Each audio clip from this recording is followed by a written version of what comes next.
Hello, it's Leanne Jago back again for Two Sisters Art. So I have another July sampler box this time, and I left all the process into this video because it's basically, it happens and it didn't go well and I had to fix it. So, alrighty.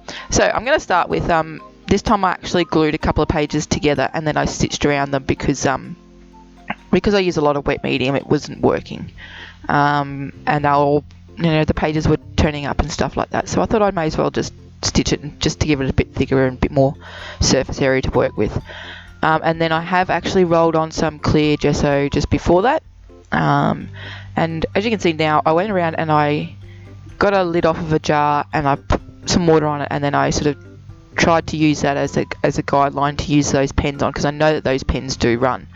And that didn't work. So then I dried it off and then I scribbled again around it with the pen again, so it's just using those the fine lighters that we got, and then that didn't work. And then I tried to use the Zig Writer that we got, and that line looked horrible as well. So then I thought, oh well, let's see what we can do.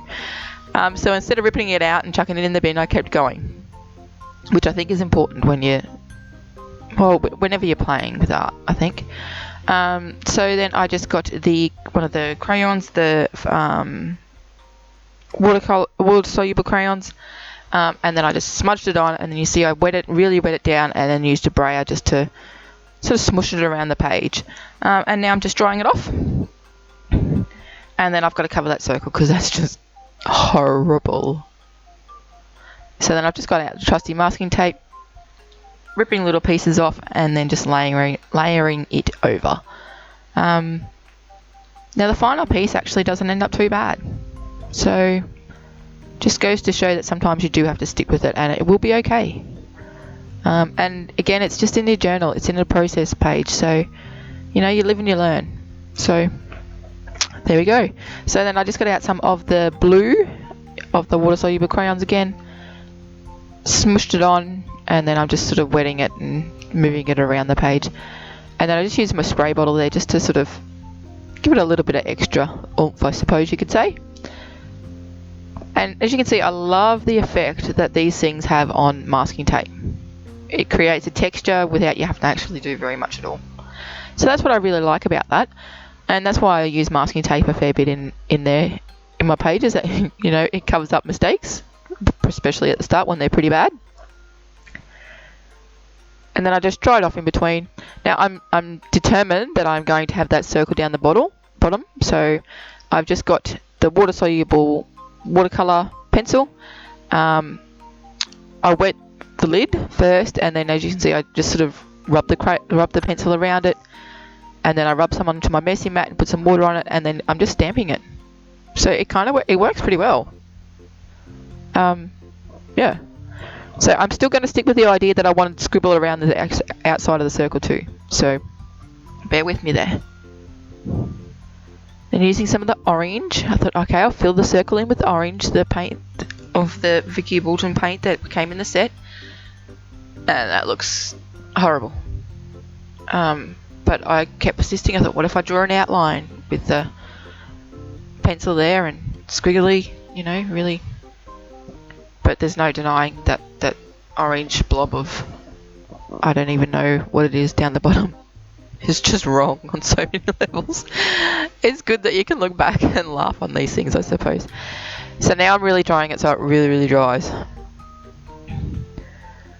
And then I'm like, okay, so I've learnt that doesn't work. So with this little one up the top, so I'll just get out my fine liner pen in there again and do some scribble text around that, and that looks pretty good.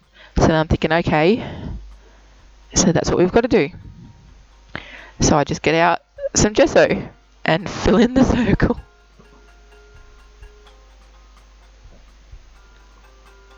And then I have to dry that off because it's wet. But I'm impatient, so I don't dry it totally.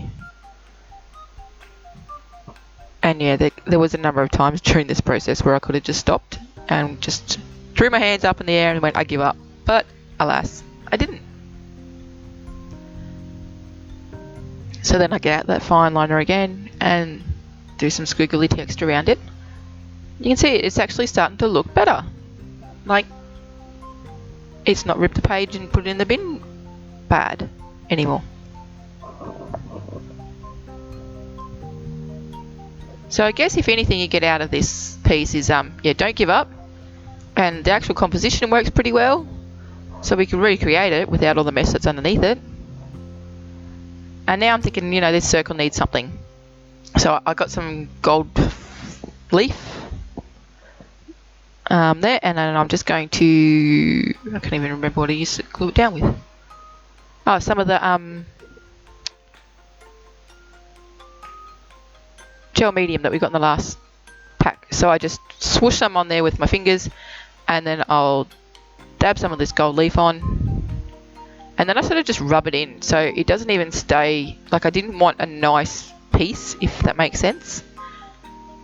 So I dried it off a little bit and then rubbed it away with my with my fingers, and it just gives that little bit of something at the end, I think.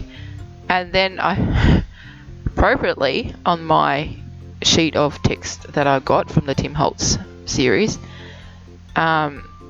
it said something about I could give up chocolate but I'm not a quitter. So I just cut off the I'm not a quitter part, and it was like perfect. And then I'll just do some, I was going to do some splatters with the grey, but that didn't work because it wasn't showing up.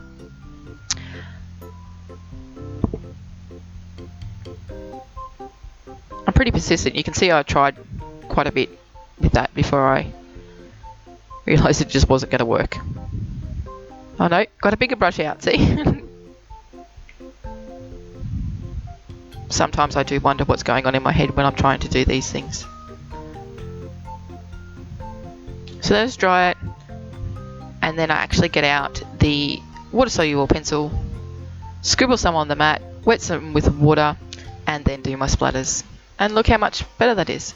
And you can see how I go over the page, so outside that stitched border, and it looks really good. So just because you have a border on your page or something, it doesn't mean you can't go outside it.